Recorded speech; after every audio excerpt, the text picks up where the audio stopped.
My everydayers out there are going to remember what I said last week on the show about sometimes Vegas knows things and maybe we should listen. They're trying to tell us something this week. USC's a 2.5-point favorite as an unranked one-loss team to 15th ranked Michigan. Now, in my top 25, I have both of these teams in there. I do. Because I think USC is pretty good. They've impressed, and they only lost on a game-winning field goal to a top 15 team in Illinois, who I do think is going to get beat soundly this week by Ohio State.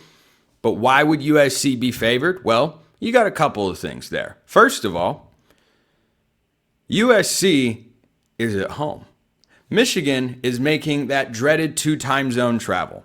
It hasn't gone particularly well for most teams that have gone at least 2 time zones away from the one that they're accustomed to. And so Michigan's got to overcome that. Last year, Michigan fans will remember, they went to the West Coast and played a Washington team that was as good, maybe not as good as them, frankly. Lost the football game. You do not have as difficult of a home field advantage to deal with down at USC as you do up at Husky Stadium. That much is very true. You do, however, have a better football team that you are going to play this year than you did last season in Seattle. Jaden Mayava has been great. My expectations for him were pretty tempered. I didn't think he'd be sensational. I didn't think he'd be awful either. I thought he'd be, I think he's okay.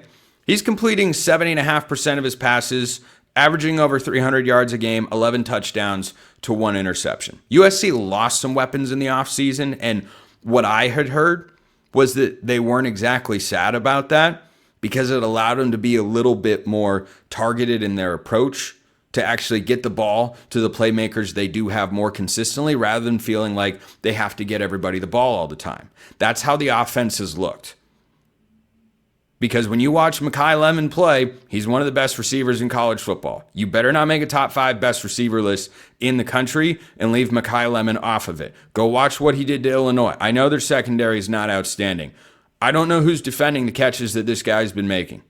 It has been sensational. Then you throw in a Jacoby Lane that can make the sensational catch himself, and suddenly you've got a receiver tandem that is as good as USC needs it to be.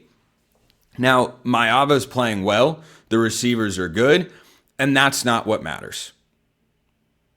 It's not.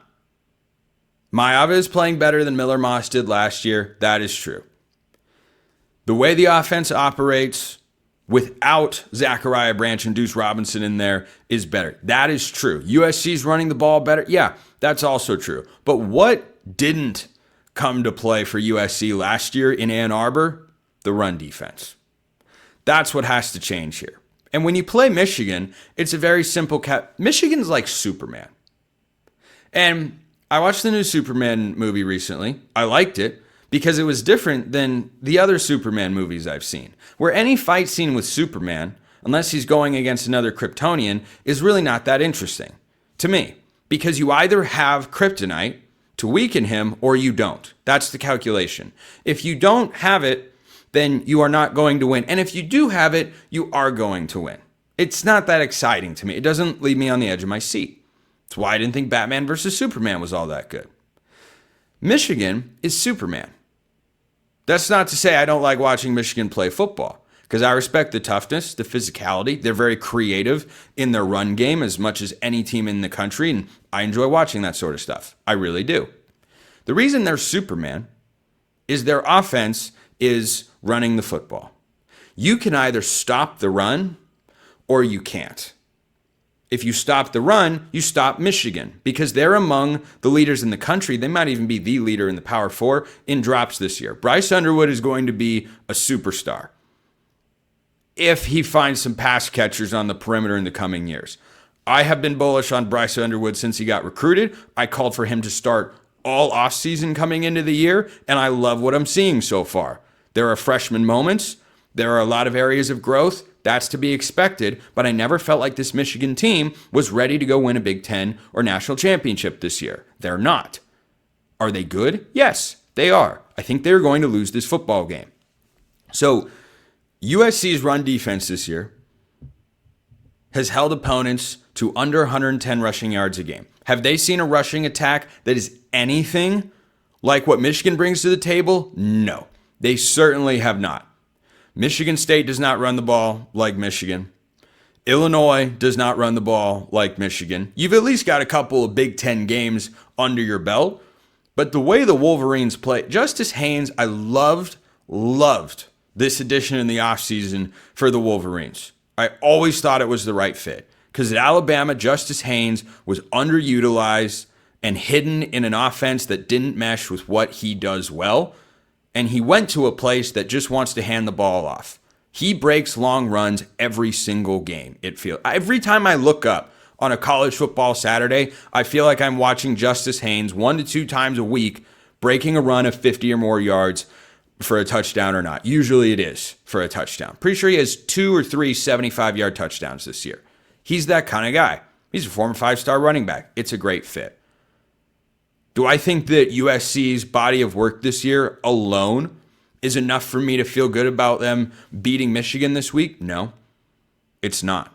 That's not the only thing that gives me confidence in the Trojans. It's the fact that they're at home. It's the fact that their quarterback is playing very well.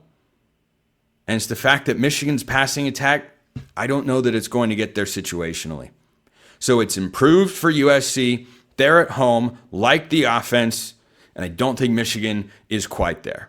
Now, I've picked against Michigan twice before in big games so far this year. I've been right once, and I was wrong one time. I was wrong picking them to lose at Nebraska. I'm taking them to lose at USC. I believe USC is a better team than Nebraska. I think all of these teams are occupying tier 2 of the Big Ten. I think in tier 1, I don't know what to do with Penn State. Please don't ask me to do that. In tier 1, you've got Oregon, you've got Ohio State, you've got Indiana. In tier 2, I think you have this collection of teams and probably Washington as well. Maybe Iowa, maybe, but they'd be further at the back of it. So USC is out for a bit of revenge in this spot. Trojan fans will remember well, they were one play in Ann Arbor last year with an offense and a defense worse than what USC is going to put on the field on Saturday, than what I feel good about USC in this spot. So give me the Trojans. I don't think it's a super high scoring game. 28-24, USC beats Michigan. I'm sure Michigan fans will have no thoughts on that. But 2 weeks in a row, I said it was Cincinnati and Iowa State last week. Hey, unranked team favored over ranked team. More often than not, that is going in favor of the unranked team. I think USC will do that this week and be back in the AP top 25. I already have them inside my top 25, so just consider that. Also consider what's going to happen in the Big 12 this week.